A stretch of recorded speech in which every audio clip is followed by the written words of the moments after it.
Je peux dire que je n'étais pas préparé à cette séance de travail dans la version que nous a proposée la CEI.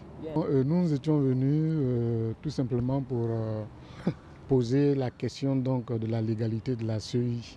On nous a indiqué que ce n'était pas le lieu de le faire. Et pourtant, toutes les questions semblaient être éludées par le vice-président, qui nous a dit qu'il fallait s'adresser au gouvernement. Bon, c'est peut-être normal, mais on a pensé que le vice-président quand même et le président auraient pu, entre nous, partis politiques, dire avec son conseil juridique ce qu'il en était exactement à propos de la légalité et de la légitimité de ce qu'a dit la Cour africaine des droits de l'homme. Au niveau de notre plateforme, on n'a rien arrêté à propos de cela. Et je crois qu'on pourra se réunir après pour voir ce qu'il y a lieu de faire. Pour ces élections à venir, comme je dis,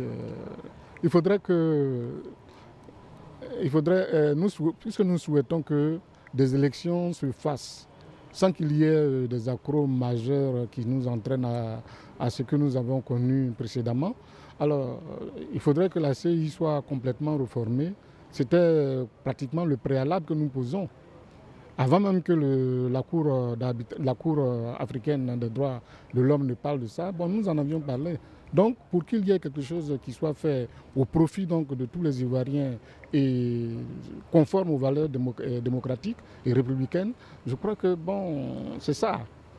Il faut bien qu'on ait un organe de gestion de ces élections qui soit consensuel. La CEI nous propose une révision de la liste électorale. Je rappelle que le code électoral inscrit que la révision doit se faire de façon annuelle, ce qui n'est pas le cas.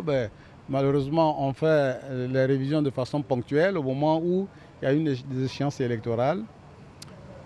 Donc elle nous propose une révision de la liste électorale. Et ce qu'il y a de nouveau justement au point de vue des opérations, c'est que tous les lieux de vote seront des lieux où on pourra se faire inscrire, où se fera la révision, où, disons, les inscriptions pourront se faire pour les nouveaux majeurs, pour ceux qui ne sont pas inscrits sur la liste électorale, pour ceux qui ont changé d'état civil.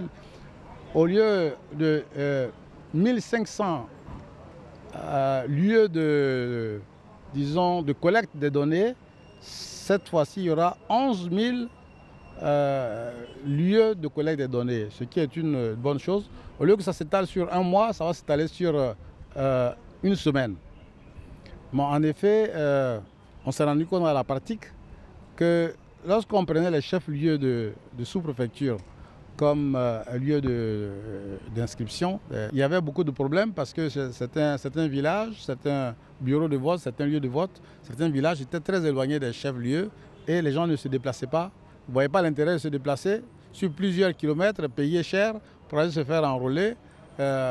Surtout que le vote n'est pas obligatoire en Côte d'Ivoire, donc les gens ne voyaient pas l'intérêt et le rendement était très faible. Et c'est une bonne chose que tous les lieux de vote soient aujourd'hui des lieux d'enrôlement.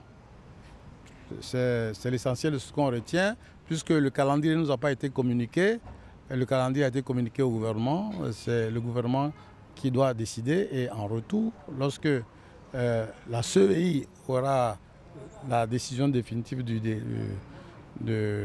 gouvernement qui sera faite par décret, et en ce moment-là, nous aurons la connaissance du calendrier des opérations. Le FPI a décidé de participer à toutes les élections. Et le FPI va lutter pour une réforme de la CEI parce que cette CEI-là est déséquilibrée et inéquitable. Donc, tout en se projetant d'aller aux élections, le FPI s'engage aussi à lutter pour la réforme de la CEI. Mais nous allons faire très bientôt un séminaire là-dessus et le consensus qui va se dégager vous sera communiqué.